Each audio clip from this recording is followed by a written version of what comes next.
Hello guys, welcome to our channel. IPL ఆక్షన్లోకి వస్తున్న players అందరిలో ట్రావిస్ హెడ్కి చాలా మంచి డిమాండ్ అయితే ఉంటుంది. ఎందుకంటే ఆక్షన్లోకి వస్తున్న బ్యాట్స్మెన్ అందరిలో ట్రావిస్ హెడ్ చాలా బెటర్ బ్యాట్స్మెన్ కాబట్టి సో అతని కోసం చాలా టీమ్స్ అయితే టార్గెట్ చేస్తాయి.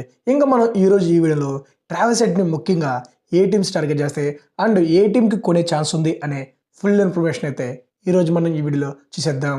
ఇంకా మనం వీడియోలోకి వచ్చేస్తే మొదటిగా ట్రావిస్ హెడ్ ఏ టీమ్స్కి అవసరం ఉందని చూసుకుంటే ముఖ్యంగా మన ఎస్ఆర్హెచ్కి, ఇంకా ఢిల్లీ క్యాపిటల్స్ అండ్ సిఎస్కే, ఇంకా కేకేఆర్, ఈ 4 టీమ్స్కి అయితే ట్రావిస్ హెడ్ అవసరం అయితే కనిపిస్తుంది.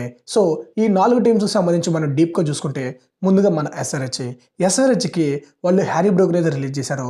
సో ఆ ప్లేస్లో ఒక మంచి ఫారిన్ బ్యాటర్ అయితే కావాలి కాబట్టి ఉన్న వాళ్ళలో ట్రావిస్ హెడ్ చాలా బెటర్ ఆప్షన్ కాబట్టి డెఫినెట్గా అతనే వాళ్ళైతే టార్గెట్ చేస్తారు. అండ్ మన ఎస్ఆర్హెచ్ దగ్గర కూడా 34 కోట్లు అయితే ఉన్నాయి. దానిలో ట్రావిస్ హెడ్ కోసం ఒక 10 లేదా 12 కోట్లు అయితే పెడతారు, కావాలంటే 15 కోట్లు కూడా పెడతారు. ఎందుకంటే మనోడు రీసెంట్ టైంలో చాలా మంచి ఫామ్లో అయితే ఉన్నాడు కాబట్టి ఎస్ఆర్హెచ్కి ఓపెనింగ్లో ఒక మంచి స్టార్ట్ అయితే ఇస్తాడు.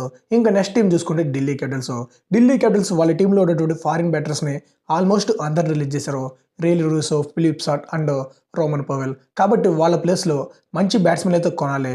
సో ఢిల్లీ క్యాపిటల్స్ అయితే డెఫినెట్గా ట్రావిస్ హెడ్ కోసం గట్టిగా ట్రై చేస్తారు. అండ్ వాళ్ళ దగ్గర కూడా 29 కోట్లు అయితే ఉన్నాయి కాబట్టి ట్రావిస్ హెడ్ కోసం అవసరమైతే ఒక 15 కోట్లు వాళ్ళైనా పెట్టడానికి సిద్ధంగానే ఉన్నారు. ఎందుకంటే వాళ్ళకు కూడా మంచి బ్యాట్స్మెన్ ఉంటే వాళ్ళ ప్లేయింగ్లోనూ స్ట్రాంగ్ ఉంటుంది. లాస్ట్ ఇయర్ మిడిల్ ఆర్డర్లో వాళ్ళ బ్యాటింగ్ ఫెయిల్ అవడం వల్ల వాళ్ళైతే చాలా మ్యాచెస్ ఓడిపోయారు. కాబట్టి డెఫినెట్గా ఈ ఇయర్ జరిగే ఆక్షన్లో ట్రావిస్ హెడ్ అయితే వాళ్ళు టార్గెట్ చేస్తారు. ఇంకా నెక్స్ట్ టైం చూసుకుంటే మన సిఎస్కే టీంకి కూడా ట్రావిస్ హెడ్ అవసరం అయితే చాలానే ఉందని చెప్పాలి. ఎందుకంటే బెన్ స్టోక్స్ రీప్లేస్మెంట్గా ఒక మంచి బ్యాట్స్మెన్ అయితే కావాలి. కాబట్టి వాళ్ళకి Ben Stokes perfect replacement Travis head best option. ఎందుకంటే ట్రావిస్ హెడ్ కూడా బెన్ స్టోక్స్ లాగా లెఫ్ట్ హ్యాండ్ చేస్తాడు అండ్ పవర్ హిట్టింగ్ చేస్తాడు కాబట్టి సో మనోనైతే ట్రై చేయొచ్చు. బట్ ట్రావిస్ హెడ్ ఓపెనర్ అని చెప్పి మీరు అందరూ అనుకోవచ్చు. ట్రావిస్ హెడ్ ఓపెనింగ్ మాత్రమే కాదు, మిడిల్ ఆర్డర్లో కూడా బ్యాటింగ్ చేయగలడు కాబట్టి సిఎస్కే అయితే డెఫినెట్ టార్గెట్ చేయొచ్చు. ఇక్కడ ఇంకో రీజన్ అయితే ఉంది. బేసికల్గా చెన్నై పిచ్ స్లో పిచ్, అక్కడ స్పిన్ బౌలింగ్ బాగా పడుతుంది. ఇంకా ట్రావిస్ హెడ్ లైట్గా ఆఫ్ స్పిన్ బౌలింగ్ కూడా వేస్తాడు కాబట్టి సో సిఎస్కేకి అయితే ట్రావిస్ హెడ్ కానీ దొరికాడంటే ఆల్రౌండర్గా యూస్ చేసుకుంటారు. ఇంకా మనం మరో టీం గురించి చూసుకుంటే వాళ్ళే కేకేఆర్ టీం కూడా ఒక మంచి ఫారిన్ బ్యాట్స్మెన్ అయితే కావాలి. ప్రజెంట్ వాళ్ళ దగ్గర జేసన్ రాయ్ తప్ప మరో ఫారిన్ బ్యాట్స్మెన్ అయితే లేరు.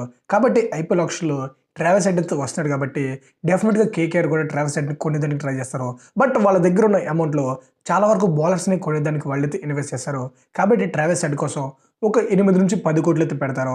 ఈలోపు దొరికడంటే కొను తీసుకుంటారు, లేకపోతే వేరే ప్లేయర్స్ని అయితే ట్రై చేస్తారు. గాయస్ ఇంకా ఫైనల్గా ఈ ఇయర్ జరగబోయే ఐపీఎల్ ఆక్షన్లో ట్రావిస్ హెడ్ని ఏ టీం కొంటుందని చెప్పి మీరు ఎక్స్పెక్ట్ చేస్తున్నారు కామెంట్ చేయండి. ఇంకా నేనైతే ట్రావిస్ హెడ్ని మన ఎస్ఆర్హెచ్ కొంటుందని చెప్పి ఖచ్చితంగా అనుకుంటున్నా. ఎందుకంటే మిగతా టీమ్స్తో కంపేర్ చేసుకుంటే ట్రావిస్ హెడ్ అవసరం మన ఎస్ఆర్హెచ్కి ఎక్కువగా ఉంది.